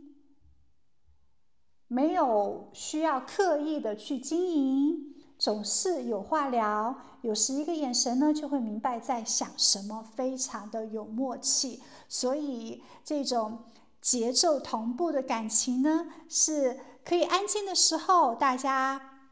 不打扰不催促，想热闹的时候就呢一起就去嗨起来。可以一起宅，也可以一起浪的恋人，两个自由的灵魂。你喜欢的，他也刚刚喜欢，而他觉得好玩的事情，你也很想去体验尝试，所以在一起是非常非常的快乐，做最舒服的爱人。哇，这是非常棒的讯息。自然而然，在这么情投意合的状态之下呢，就建立了承诺，就生活在了一起。那我们继续来看宇宙给到你其他的讯息。你们刚开始的时候呢，可能是远距离，或者是线上交流，也可能你们的感情呢，最初是有一定的距离的。比如说，你们在不同的城市，你们在不同的国家，或者是你们两个人的年纪有比较大的一个距离，或者是你们两个人的原生家庭啊，从小生长的这种文化背景不太一样。比如说一个人是搞音乐的，另外一个人呢可能是在做科技或者是医生方面的，所以两个人之间的距离是有的。也有可能你们是通过网络认识，网络上的游戏啦、交友软件啦、线上的一些工作或者是社群认识到的，也有可能在线下认识，但是是有一些距离感的。所以最刚开始的时候呢，也许是有一定的差异，也许在生活节奏啊，或者是沟通上面是有一定的距离的，但没有关系哦，不会因为两个人有一定的不同，有一定的差距，而就放弃，而就不努力了。实际上，在这份情感里面，大家都是用心努力去建造这段感情基础的，反而因为这种距离呢，促进了彼此更好的去磨合，心呢更团结的在一起。这段关系是值得你认真去做点什么的。五角星8这张牌哦，其实是踏实的匠人精神的牌卡，所以你们之间的关系是从小事做起，然后用行动表达你们的爱，彼此之间呢是会不定的去巩固联系，是很执着，是很专注，是非常踏实的，不是一时的冲动，真的是日积月累的努力，打造好了情感基础，最后一起去分享生活，分享幸福。世界呢，这张牌卡可以看到，这份爱情会进入到一个完整圆满的新阶段。可能一刚开始有一定的距离，但是最后是成功的，最后是跨越了所有障碍呢。大家是合二为一的，打破了不确定感，打破了这种最初的距离，从努力的情感维系之中呢，转变成自然而然的成为彼此生活中的一部分。也有可能两个人是会共同去实现未来的梦想的，也许在认识最初的时候各自有各自的一些梦想，但是在一起之后会寻找到更棒的更好的未来，一起都满足的生活状态，一起去建造。我们走了一圈之后呢，依然选择彼此，你们两个人会进入到这种安定稳定、幸福的生活状态。那么另外呢，也可能代表着这份感情里面有一定的移动的发生，也许为了对方会搬家，也许为了对方会去另外的一个城市、另外的一个环境之中生活。总之最后呢，大家肯定是同居生活在一起的，不一定代表每一个人都会结婚了。有的人可能是不婚主义者，那有的人呢可能是同性之间的相爱。无论如何，最终呢，你们应该生活在同一个屋檐下，大家的生活习惯呢也会磨合得很好。这份感情呢，很可能是单方面的一个人先追求另外一个人，带着这种温柔、真诚、认真、靠近的去追求对方的，主动的表达爱意，愿意去了解你，愿意去照顾你，充满着这种坚定。可能是一个人先追求另外一个人的，在这个过程里面呢，给到另外一个人更多的一些感动，更多的一些信心，更多的一些治愈，更多的一些给予，然后让另外一个人呢，慢慢的打开了一些心房，接受到了对方。可能其中一个人会觉得两个人差距是比较大的，或者是对方呢并不是自己理想中的恋人，但是因为对对方也是有比较好的一个印象的，慢慢呢就会打开这样的一个心结，没有太多为未来去焦虑啊、担心的可能性，而是更多的享受当下了。如果一直背负着一种消极的包袱，或者是害怕一些没有担心的事情发生，那么这份感情自然而然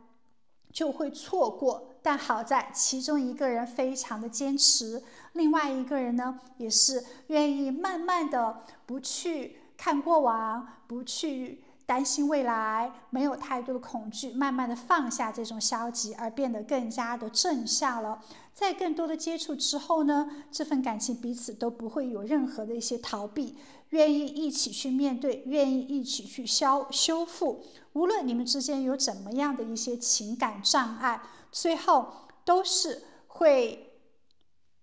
愿意包容彼此，愿意在这份感情里面有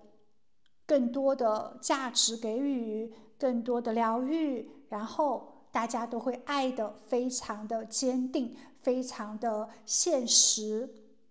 不仅仅充满着这种理想跟幻想啊，真的是脚踏实地的平衡付出。虽然说这份感情呢，其中一个人可能会有更多的一些分担，更多的一些支持，但大家呢都算是将心比心的，情绪上面互相的照顾，精神上面互相的这种鼓励，也是在感情里面没有任何急躁啊、茫然的态度，大家都还是比较有目标性的。真正是打造了比较成熟的爱情。你们不是很偶然的走到一起的，但是都是因为已经准备好了，才在对的时间、对的方式遇见到了彼此，愿意一起去打造属于你们的命运。而且大家在这种金钱方面也是很大方慷慨的，没有任何的一些计较，愿意奉献，愿意去付出，不计回报。反而是这种非常真诚的爱，没有任何的压力，给予很自由自在自然的这种舒服感，让两个人的心呢最后靠近在一起，真正的很珍惜彼此，很棒的情感关系哦。好，那么你们相遇的时间地点又是在哪里呢？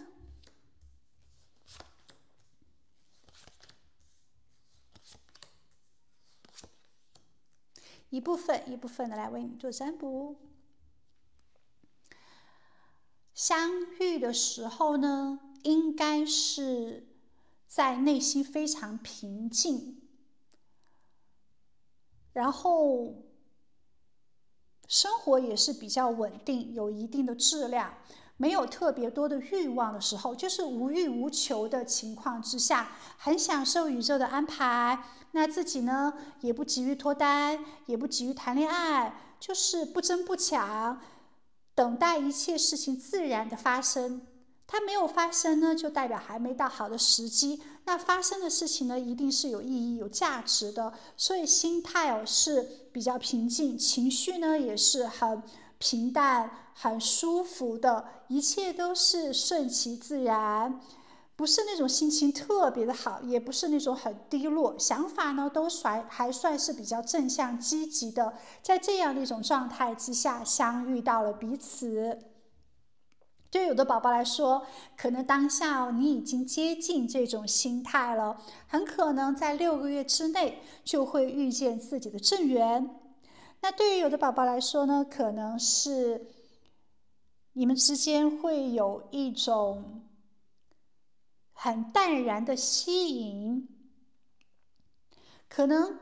最初的时候呢，遇到他也没有特别的这种激动啊，很激情、很动心的状态，有一点点的怀疑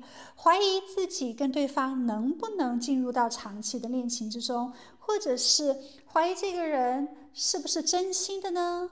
或者对于这份情感的未来也没有太多的一些幻想，也没有太多的这种思念，就是慢慢的它出现，不是那种很闪亮的登场，而是有一点疑惑，有一点好奇，但是又愿意给到他机会，或者是有一种说不上的原因，就是愿意去靠近的这种情况。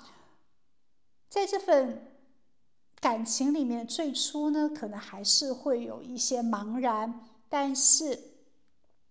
对方给到你更多的一些信心，更多的一些舒服的情绪价值，他没有让你感觉任何的不舒服，会觉得很平静，愿意更多的坦诚去信任他，这样建立了美好的情感关系。那特别是在网络上面认识到自己正缘的这一部分朋友，很多最初开始都是有这种月亮的阴晴圆缺，所以在情绪上面呢，不会特别的充满希望跟渴望。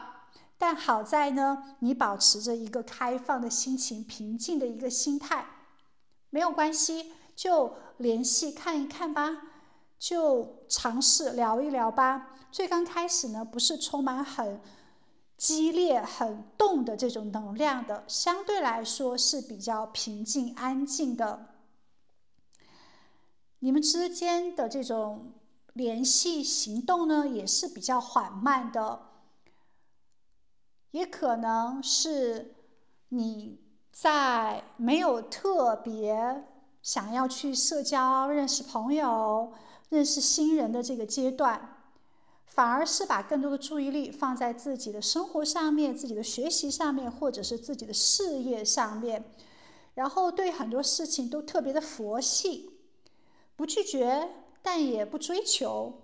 很可能是看淡一切，不去寻找爱情，而是专注在自己事情上的时候，反而爱情悄悄地找上了你。对有的宝宝来说呢，有可能是你看到这个视频之后的1年之内，你的正缘就会跟你相见。总的来讲哦，选择这组牌卡的朋友们，你的正桃花呢，应该很快就会出现在你的身边了。只不过你们从认识到建立恋情呢，是需要花一段的时间，有情绪上面的转变啊，有思想上面的跳脱啊，会更加的大胆一些。最刚开始呢，也就是一种很自然让它发生的状态，没有特别说要跟这个人去在一起谈恋爱，或者是没有特别要去审核两个人会不会适合生活在一起。总之一切事情都是很自然而然的发生的，而你们相遇的地方呢，也不是在特别热闹或者是特别浪漫的地方。当然有的宝宝可能就是在网络上面认识的，有的宝宝呢可能最刚开始认识的时候就没有花太多的一些心思，然后彼此可能因为某个机会，那在思想想法上面聊起来，会发现其实这个人跟自己的某些观点蛮相似的，但是某一些观点又蛮不同的，愿意去听一听他的一些想法，他的一些判断，在这样的一个机缘巧合之下呢，就有更多的一些接触啦。也有朋友呢，可能是在一些社交场合认识的，但是是一个你不想去参加的活动，也可能是一个你觉得无聊，小型的一些课程会议之中，可能别人那个时候呢都在 social 社交，你就在角落里面喝水啊，或者是刷手机。也可能你本来是陪朋友去的一个活动，也可能你是临时被叫去的活动，本来呢自己是不打算出现的，但因为某一种机缘巧合已经安排好了，反正就是今天要去遇见了，那就刚好不好就在那个地方遇到了你的正桃花。所以你们之间的这种相遇呢，有点像是命运有临时插播的一场邂逅，不是热烈的吸引，而是那种很意外的舒适感。也有可能呢，有的宝宝是在一个比较成熟稳重的空间，或者是有责任感的环境遇到的对方，比如说是在一个办公的环境、培训的课程，或者是专业的这种职业场合、商务的洽谈啊、投资说明会呀。也有可能这个人是组织者、主讲人，也有可能是突然意外的一些联系人，有人突然给你打电话啊，就给你讲保险啊、买车啊之类的一些东西。总的来讲呢，就是非常意外的邂逅，完全不在很正规的这种认识朋友的状态之下。这个人一开始呢，还是会给你一种他有专业度，或者是比较谨慎，还是比较稳的，是一个处理责任有担当的人。也许在最初接触的时候，你也不会觉得他浪漫，就是会觉得跟他接触的时候呢，就是你可以真实，他也比较真实，而且你心里面呢也有一种比较安心的感觉。所以，亲爱的，当你遇到正缘的时候，肯定是在一个自己内心没有任何杂念，没有任何的执念，就是非常淡然的生活状态之下。如果遇见爱情，那蛮好啊；如果没有遇见的话，也没有关系啊，自己生活的也很不错。就是在这样的一种心态之下，相遇的地点呢，更多的可能是在线上的空间、社交的平台这种网络上面认识的。那也有部分呢，朋友是在一个比较无聊的场合认识的，也可能是在一些很现实理性的氛围状态之下。而你们的爱情也并不是说对方是你一眼心动的那种类型，但是就是越靠近呢，越发现他会给你很接地气、安心的灵魂，一切呢都是比较刚刚好的。那么具体我们来看一下，他到底哪里打动了你呢？他长得又是怎样的呢？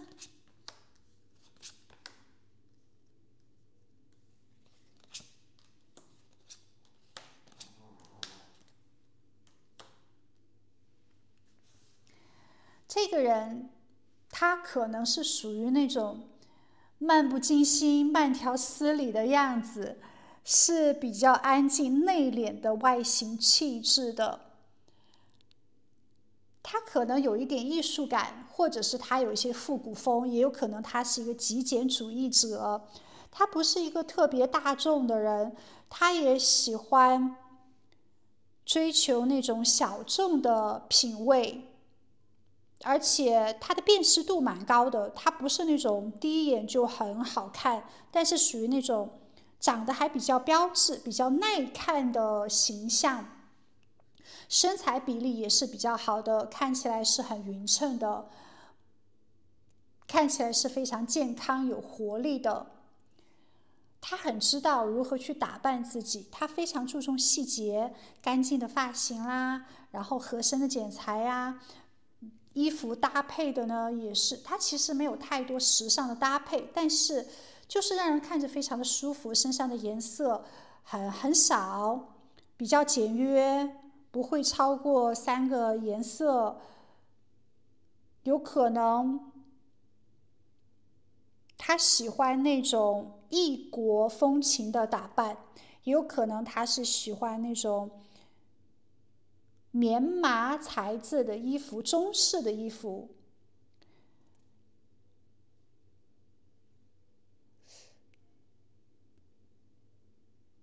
而且他的气质有一点像是那种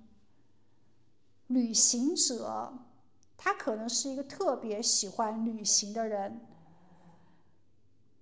所以大多数时候呢，他穿着要么就是很异国风情的打扮，要么就是非常运动行者的那种风格。其实他长得还是不错的，总的来讲是中上长相，而且他的站姿坐姿看着都是很好的，比较上进。这个人照片上啊，以及远看的时候都更加的有气场。他就是那种看着特别的有亲和力，舒服，让人很想靠近。这个人不浮夸，皮肤呢可能是小麦色，就是那种晒过太阳的肤色，也可能是那种自然健康的红润气色，不会是特别白的那一种。他不是那种经常宅在家里面的人，他是喜欢晒太阳，喜欢去旅行，喜欢接近大自然的。而且这个人有一定的控制力，眼神非常的坚定，讲话的时候呢，也是会看着别人的眼睛，是比较自信的，做事情不会拖泥带水，还有个人风格，很有艺术感，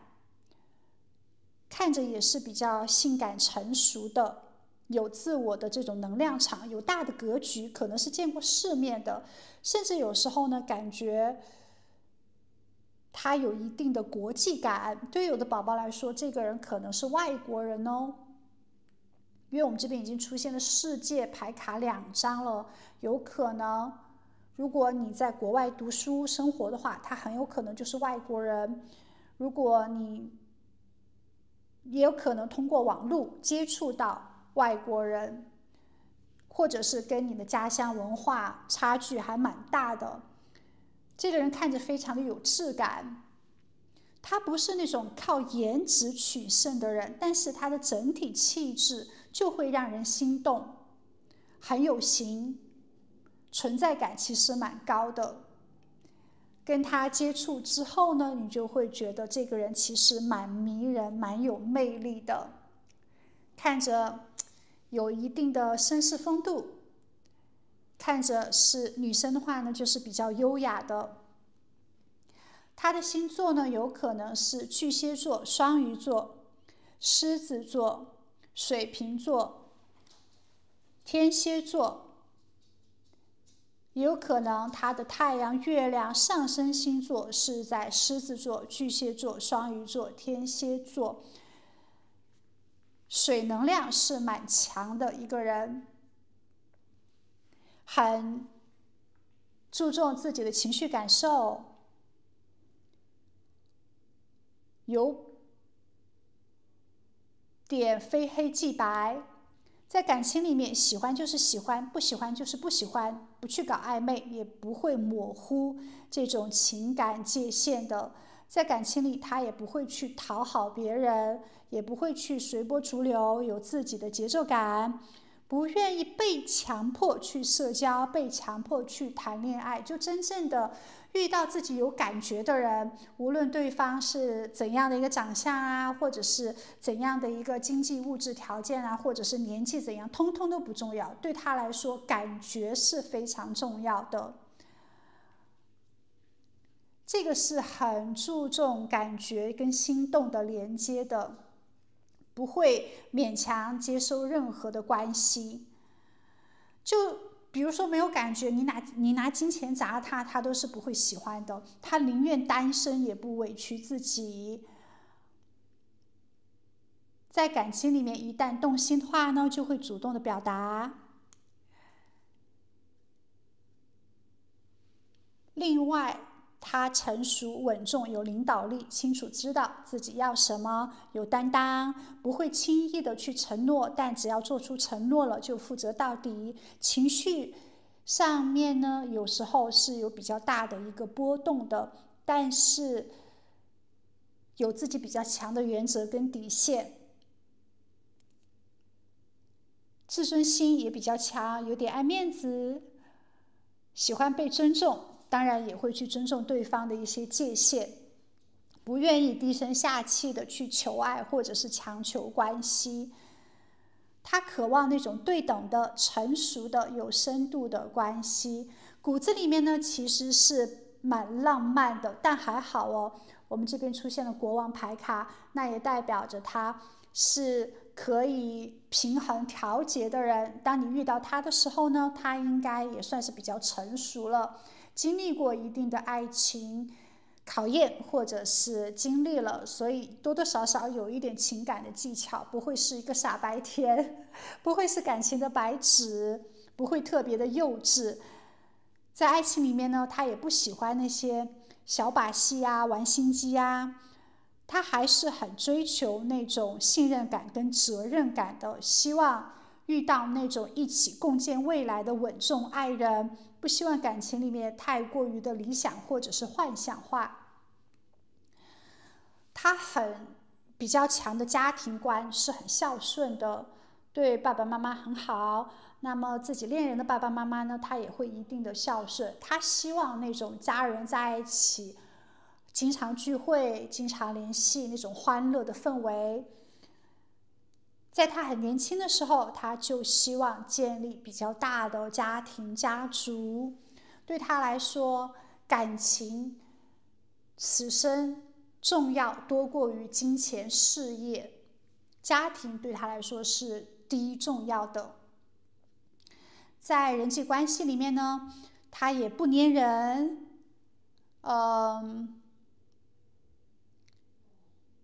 比较果断，没有太多的依赖之心，好马不吃回头草，拒绝复合，拒绝那种感情里面反反复复的，就是分手了就分手了，就不要后悔，分手就代表两个人不合适，就考虑清楚了，那么就不要再去纠缠，彼此祝福就好了。分手之后呢，可能也不会说再经常相聚啊，或者是互相的通信啊，他会觉得对未来的恋人这个是不好、不负责任的，对之前的感情呢也是过于的纠缠，所以很多时候分手了，他都是就是很多宝宝在他分手之后都是会去删掉对方的讯息，甚至可能是断联的。他是有很强的向前看的力量，不想被过去影响当下，影响情绪。是会彻底的切割的，爱的呢是比较清醒的，分的是比较干脆的，不喜欢搞任何复杂的情感关系。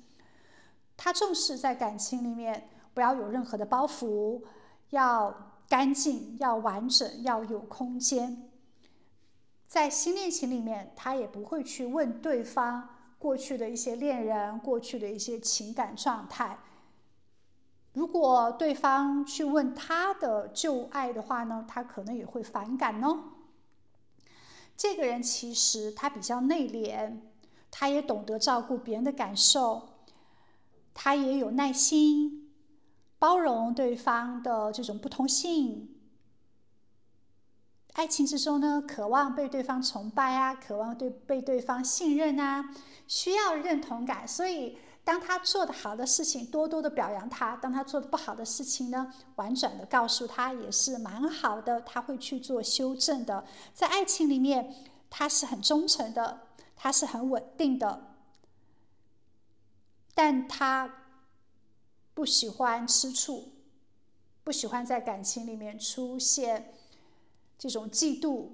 或者是对方不专一的情况。他很讨厌欺骗跟背叛，以及对方在感情里面的模棱两可。只要大家在爱情里面互相的专注专一的话呢，他会给予足够的深情，足够的体贴，足够的倾听，足够的包容。他完全是属于那种疗愈型的人格，会给到对方灵魂层次的连接，会给到很多，很奉献。爱上了就会全心全意的去照顾的，不玩弄任何的情感，但是他也不轻易的陷入到任何的感情之中。所以亲爱的，可以看到你的正缘了，他不是那种讨好型的人格，但是他可以感受到别人的情绪，他也不在感情里面盲目冲动，他也不压抑自己的情绪，他会去爱得清醒，分得干净，然后在感情里面深思熟虑的，也会对自己的恋人表现出克制，表现出温柔，表现出坚定。他是一个宁缺毋滥的人，在感情里面他不拖泥带水，他深情但是不软弱，他会爱就好好的爱，不爱就退出。他是尊重彼此的空间的，他是一个在感情之中坚持原则的人。你们的爱情呢，可能是从追求这种方式开场的，然后在恋情之中建立了坦率、尊重、信任，慢慢的就成为了彼此灵魂深处的定居者。你们两个人呢是有非常深刻的缘分的，他可能不是你幻想中这种完美的爱人，但是是一个和你聊得来、玩得起、走得稳、扛得住生活风雨的人。你们两个人呢会共同去努力，成就很成熟的团结的爱。这份感情呢就是细水长流，就是那种很认定彼此是最安心的归属感的。所以亲爱的，非常棒的连接跟缘分哦，请你在视频下方留言，感恩宇宙，接收美好的幸福恋人，我今生会幸福的等等的字样，吸收视频的能量，同时提升我们的桃花运势，显化我们的幸福。最后祝福你在地球玩得愉快，我们下一期再见，拜拜。